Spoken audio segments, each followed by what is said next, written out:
Hi friends, welcome back to my channel. ഞാൻ അബി. എല്ലാവർക്കും സുഖമെന്ന് വിശ്വസിക്കുന്നു. നല്ലൊരു ദിനം ആശംസിക്കുന്നു. അപ്പോൾ ഞാൻ ഇന്ന് എത്തിയിട്ടുള്ളത് ഒരു എഗ് റെസിപ്പി ആയിട്ടാണ്. ടൊർണാഡോ ഓംലെറ്റ് ആണ് ഞാൻ ഉണ്ടാക്കിയിട്ടുള്ളത് ഇന്ന്. ഇതൊരു ചലഞ്ചിങ് വീഡിയോ ആയിരുന്നു കേട്ടോ. മീ ആൻഡ് മൈ സിസിയിലെ അഫീഫയാണ് എന്നെ ഈ റെസിപ്പി ചലഞ്ച് ചെയ്തിട്ടുണ്ടായിരുന്നത്. അപ്പോൾ ഞാനൊന്ന് ട്രൈ ചെയ്തതാണ്. വളരെ കുഴപ്പമില്ലാത്ത രീതിയിൽ ഞാൻ ചെയ്തിട്ടുണ്ടെന്നാണ് ഞാൻ വിശ്വസിക്കുന്നത്. അപ്പോൾ നമുക്ക് പെട്ടെന്ന് തന്നെ വീഡിയോയിലേക്ക് പോകാം. അപ്പോൾ ആദ്യമായിട്ട് ഞാനിവിടെ തയ്യാറാക്കുന്നത് ഈ എഗ്ഗ് സെറ്റ് ചെയ്യാനുള്ള റൈസാണ്. റൈസ് വളരെ എളുപ്പത്തിൽ ചെയ്യാവുന്ന ഒരു റൈസാണ്. ഒരു പ്രോണിൻ്റെ റൈസാണ് ഞാനിവിടെ ഉണ്ടാക്കുന്നത്. അപ്പോൾ അതിനായിട്ട് ഒരു പാൻ ചൂടായിട്ടുണ്ട്. ഇതിലേക്ക് ഞാനൊരു ഏകദേശം ഒരു 3 ടേബിൾ സ്പൂണോളം എണ്ണ ഒഴിച്ചിട്ടുണ്ട്. എണ്ണ ചൂടായി വരുമ്പോൾ നമുക്ക് അതിലേക്ക് 2 അല്ലി വെളുത്തുള്ളി നെടുകെ കീറിയത് ഇട്ട് കൊടുക്കാം. അതൊന്ന് മൂത്ത് വരട്ടെ. അതിനുശേഷം നമുക്കൊരു ചെറിയ സവാളയാണ് അടുത്തതായി ഞാൻ ചേർത്ത് കൊടുക്കുന്നത്. ഒരു ചെറിയ സവാള ചെറുതായി അരിഞ്ഞിട്ടുള്ളതാണിത്. ഇതൊന്ന് വഴണ്ടി പെട്ടെന്ന് കിട്ടാൻ വേണ്ടി നമുക്ക് കുറച്ച് ഉപ്പും ചേർത്ത് കൊടുക്കാം.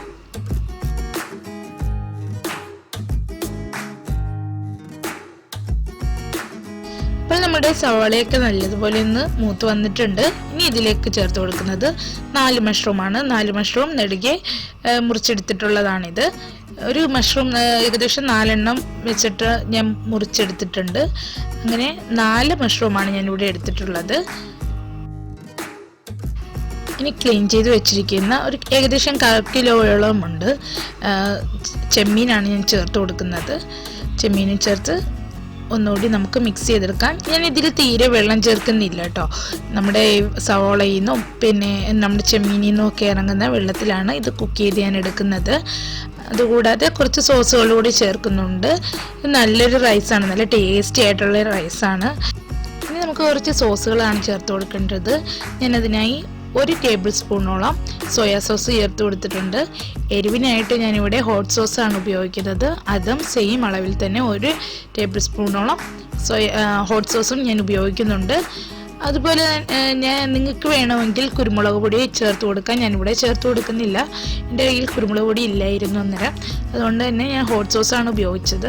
അത് നല്ലൊരു ടേസ്റ്റാണ്. അതിൻ്റെ കൂടെ നമ്മൾ കുറച്ച് കുരുമുളക് പൊടിയും കൂടി ചേർക്കുകയാണെങ്കിൽ ഈ റൈസിന് നല്ലൊരു ടേസ്റ്റ് കിട്ടും. നമുക്ക് ഇത് വെറുതെ തന്നെ കഴിക്കാൻ പറ്റും, സൈഡ് ഡിഷൊന്നും ഇല്ലാതെ തന്നെ. ഇനി നമുക്കിതിനെ മൂടി വെച്ചിട്ട് കുറഞ്ഞതൊരു 7 മിനിറ്റോളം വേവിച്ചെടുക്കാം. പ്രോൺ ആയതുകൊണ്ട് തന്നെ പെട്ടെന്ന് നമുക്ക് കുക്കായി കിട്ടും. അപ്പോൾ 7 മിനിറ്റ് ഇപ്പോൾ കഴിഞ്ഞിട്ടുണ്ട്. അടിപൊളി മണമൊക്കെ വരുന്നുണ്ട്. നല്ലതുപോലെ കുക്കായി കിട്ടിയിട്ടുണ്ട് നമുക്കിപ്പോൾ. ഇനി അടുത്തായി നമുക്ക് റൈസാണ് ചേർത്ത് കൊടുക്കേണ്ടത്. റൈസ് ഞാനിപ്പോൾ ഇവിടെ 2 പേർക്ക് ആവശ്യമായിട്ടുള്ള റൈസാണ് എടുത്തിട്ടുള്ളത്. 2 പേർക്ക് ആവശ്യമായിട്ടുള്ള റൈസിൻ്റെ കണക്കിലാണ് ഞാനിതിപ്പോൾ പറഞ്ഞിട്ടുള്ളത്. കുറച്ച് സ്പ്രിംഗ് അനിയനും കൂടെ ചേർത്ത് നമുക്ക് ഈ റൈസിനെ ഒന്ന് ഇതുമായിട്ട് മിക്സ് ചെയ്തെടുക്കാം. ഫ്രൈഡ് റൈസിനൊക്കെ ചെയ്യുന്നത് പോലെ ചെയ്തെടുത്താൽ മതിയാകും.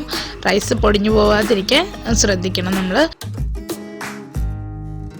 അപ്പോൾ നമ്മുടെ റൈസ് ഇവിടെ റെഡി ആയിട്ടുണ്ട്. ഇനി നമുക്ക് മെയിൻ സാധനം ഉണ്ടാക്കാം, ടൊർണാഡോ ഓംലെറ്റ്.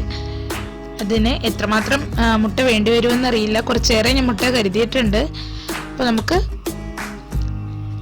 ടൊർണാഡോ ഓംലെറ്റ് ഉണ്ടാക്കാൻ തുടങ്ങാം.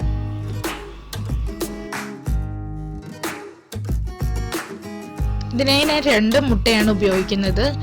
അപ്പോൾ ഒരുപാട് മുട്ടയൊക്കെ ചേർത്ത് കുളവാക്കണ്ടെന്ന് കരുതിയിട്ട് 2 മുട്ട വെച്ചാണ് ഞാൻ ചെയ്യുന്നത്. നമ്മുടെ നോർമലി ഉണ്ടാക്കുന്ന ഓംലെറ്റ് പോലെയല്ല. അതിൽ നമ്മൾ സവാളയും പച്ചമുളകും ഒക്കെ ചേർക്കുമല്ലോ. ഇത് ഉപ്പും ഈ മുട്ടയും മാത്രമാണ് ഈ ഓംലെറ്റിൽ നമ്മൾ ചേർക്കുന്നത്. അപ്പോൾ കുറച്ച് ഉപ്പ് പൊടി ചേർത്തിട്ടുണ്ട്. ഇതിനി ഞാൻ നല്ലതുപോലെ ബീറ്റ് ചെയ്തെടുക്കുന്നുണ്ട്. അപ്പോൾ ഇനി ചലഞ്ച് ചെയ്ത അഫീഫയുടെ വീഡിയോയുടെ ലിങ്ക് ഞാൻ ഡിസ്ക്രിപ്ഷൻ ബോക്സിൽ ഇടുന്നുണ്ട്. അപ്പോൾ അഫീഫയുടെ വീഡിയോ കണ്ടിട്ട് എല്ലാവരും ഒന്ന് സപ്പോർട്ട് ചെയ്യുക. അപ്പോൾ ഇത് ഒരു ഫണ്ണി ചലഞ്ചിങ് വീഡിയോ ആണ്.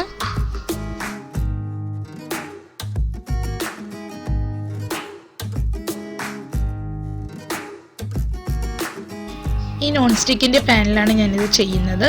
ഇതിനായിട്ട് ഞാൻ ചോപ്പ് സ്റ്റിക്സ് ഒന്നും എൻ്റെ കയ്യിലില്ല. അതിന് പകരം ഞാനാണെങ്കിൽ ഒരു ബാർബിക്യൂവിൻ്റെ നമ്മുടെ കബാബിനൊക്കെ ഉപയോഗിക്കുന്ന ഒരു സ്റ്റിക്കാണ് ഉപയോഗിക്കുന്നത്.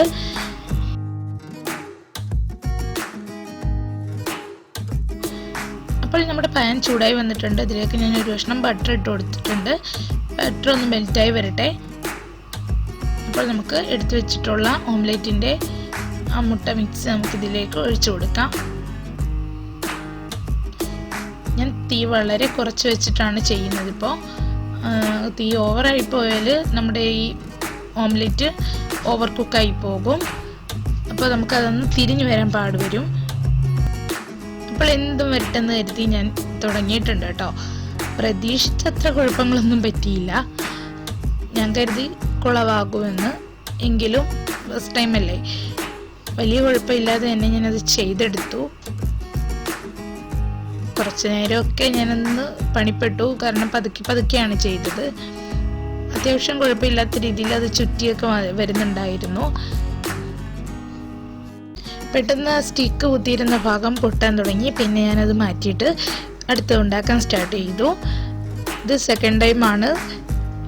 ഇതെങ്ങനെയാവുമെന്ന് നമുക്ക് നോക്കാം.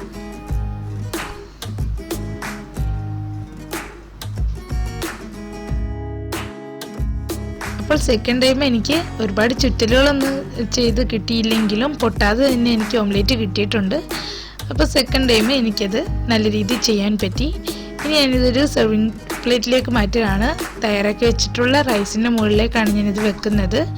കുറച്ച് പാടുപെട്ടു, കാരണം സ്റ്റിക്കിൽ നിന്ന് ഊരുമ്പോൾ പൊട്ടുമോ എന്നുള്ള പേടി കൊണ്ട് കുറച്ച് പാടുപെട്ടാണ് ഞാനാണെങ്കിൽ ഇതിൻ്റെ പുറത്തുനിന്ന് സെറ്റ് ചെയ്യാൻ ശ്രമിച്ചത്. എങ്കിലും വലിയ കുഴപ്പങ്ങളൊന്നും ഇല്ലാതെ എനിക്ക് കിട്ടിയിട്ടുണ്ട്.